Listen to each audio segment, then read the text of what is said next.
जो कथा भागवत में भगवान के विषय में बताया जाता है। मैंने कहा वे झूठ बोलते हैं। अगर कोई इंसान बीमार होता है तो कहां जाएगा बोलो? राम मंदिर जाओगे या अस्पताल जाओगे? कहते हैं गाय का गोबर खाने से कैंसर ठीक होता है, तो बताओ भक्तों, इलाज के लिए विदेश क्यों जाते हो? समझो जरा।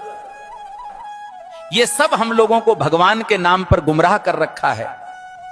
और जब यही लोग कहते हैं धन दौलत त्याग कर भगवान की शरण में आ जाओ, और खुद कहीं पर भागवत कहने जाते हैं, लाखों रुपये लेते हैं।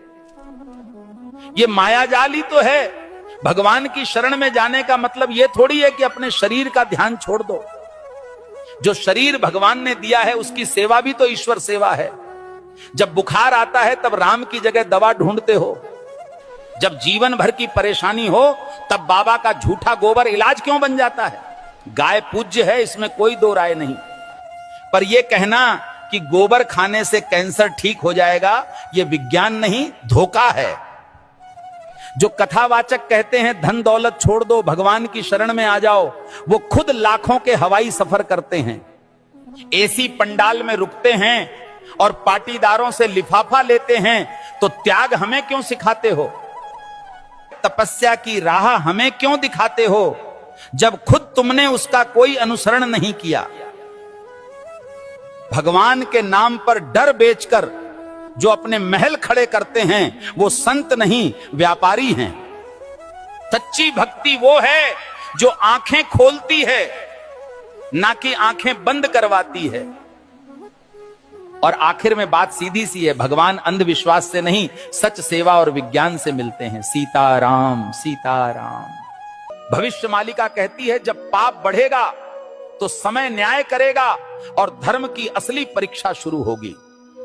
2032 से सत्य युग का आरंभ होगा, लेकिन उससे पहले पूरी धरती हिलेगी।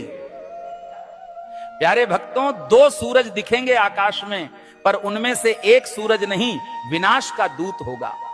बंगाल की खाड़ी में गिरेगा अग्निपिंड और समंदर उठकर धरती को लील जाएगा। 7 रात तक सूरज नहीं उगेगा, चांद नहीं दिखेगा, बस अंधकार होगा और भय, जिसे तुम प्राकृतिक आपदा कहोगे। तीसरा विश्व युद्ध दस्तक दे चुका है। शब्द नहीं अब शस्त्र बोलेंगे। भारत पर हमला होगा, परंतु धर्म की धरती कभी झुकेगी नहीं, क्योंकि भगवान कल्कि का अवतार होगा। जो शरण में आएगा बच जाएगा, जो अभिमान में रहेगा मिट जाएगा। प्यारे भक्तों, भविष्य मालिका चेतावनी नहीं, ये वक्त की आवाज है। जो सुन लेगा वही कल को देख पाएगा। धर्म अब उपदेश से नहीं बचेगा, धर्म बचेगा तो तुम्हारे कर्म और श्रद्धा से। जो अब भी सो रहे हैं, समय उन्हें जगाएगा नहीं, बल्कि बहा देगा इतिहास की धूल में। अब भी समय है भक्तों, या तो धर्म के साथ खड़े हो जाओ या अधर्म के साथ डूब जाओ। कल सऊदी अरब में आयोजित मेरे सत्संग के दौरान एक भक्त ने मुझसे एक दुखद प्रश्न किया। भक्त ने प्रश्न किया, गुरुजी, क्या राखी बांधने से बड़ी बात यह नहीं कि हर औरत को बहन समझा जाए? अरे मूर्खों, राखी के धागे पर इज्जत की एक्टिंग करते हो और बाकी दिन उसी इज्जत को आंखों से नोचते हो।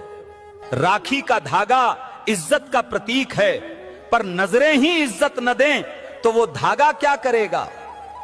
जो आज बहन कह रहे हैं, कल उसी जैसी स्त्री को घूरते हैं। यही विडंबना है। जिस दिन पुरुष की नजर नारी को सच में बहन समझने लगेगी, उस दिन हर बेटी, बहन, हर स्त्री सुरक्षित अनुभव करेगी।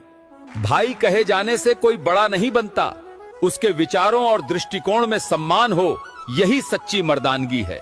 राखी की रस्म निभाना सरल है, पर नीयत की सफाई असली परीक्षा है। हे प्रभु, जो स्त्री को देखकर गंदे ख्याल लाता है वो कभी भाई नहीं बन सकता। हर लड़की बहन जैसी लगे, ये सिर्फ कह देने से नहीं होता, जब तक मन से उसे बहन समझा न जाए। राखी कोई ताबीज नहीं है, ये चेतावनी है सोच को पवित्र करने की और नारी को नजर से नहीं सम्मान से देखने की। जिस पुरुष की मर्दानगी किसी नारी की रक्षा न कर सके, वो राखी के धागे